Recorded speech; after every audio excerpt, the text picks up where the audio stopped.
আজকে কিছু video footage দেখে আমি হতভম্ব হয়ে গেলাম। কোন রাজ্যে আমরা বসবাস করছি?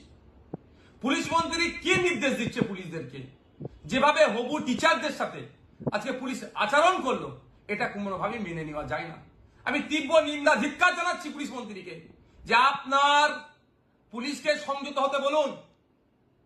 মানুষ এখনো পুলিশের পক্ষে যে সম্মান দিচ্ছে, হয়তো আগামী দিনে নাও দিতে পারে।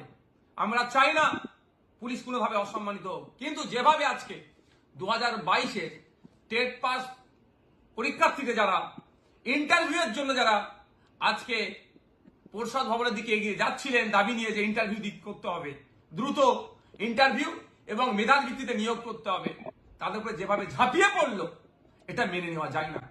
2017-এর পরে 2022 5 বছরের বেকারত্বের জ্বালা, তারপরে পরীক্ষা দেওয়ার সুযোগ পেয়েছে টেট। 2023, 24, 25 শেষ হতে চলেছে, এখনো পর্যন্ত ছেলেগুলোকে, হবু শিক্ষক শিক্ষিকাগুলোকে ইন্টারভিউর জন্য ডাকা হলো না। আমি বিধানসভায় 2024 সালে আমি শিক্ষামন্ত্রীকে মেনশন করলাম যে অবিলম্বে ইন্টারভিউ ডেকে মেধার ভিত্তিতে নিয়োগ করা হোক। একদিকে শিক্ষকের অভাবে স্কুলগুলো বন্ধ হতে চলেছে, অপরদিকে মেধাযুক্ত যারা আছে টেট 2022-এ যারা পাস করে আছে তাদেরকে ইন্টারভিউ পর্যন্ত ডাকা হচ্ছে না। তাদের ডিমান্ড কি ছিল? ইলিগাল ডিমান্ড তো নয়, বৈধ দাবি নিয়ে পরিষদ ভবনের দিকে জাগিয়ে যাচ্ছিল। সেখানে যেভাবে আক্রমণ হলো তাদের উপরে পুলিশকে দিয়ে মেনে নেওয়া যায় না।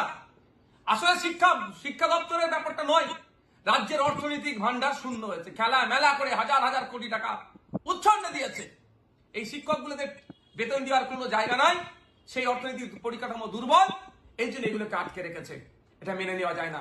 আজকে যেভাবে পুলিশকে লেলিয়ে দিয়ে টেট 2022 পরীক্ষার্থীর উত্তীর্ণ পরীক্ষার্থীদের উপরে যে হামলা চালিয়েছে, এর জবাব বাংলার মানুষ দেবে, ওই শিক্ষিত পরিবারগুলো দেবে। বিভিন্ন রাজনৈতিক দলের কাছে অনুরোধ করব,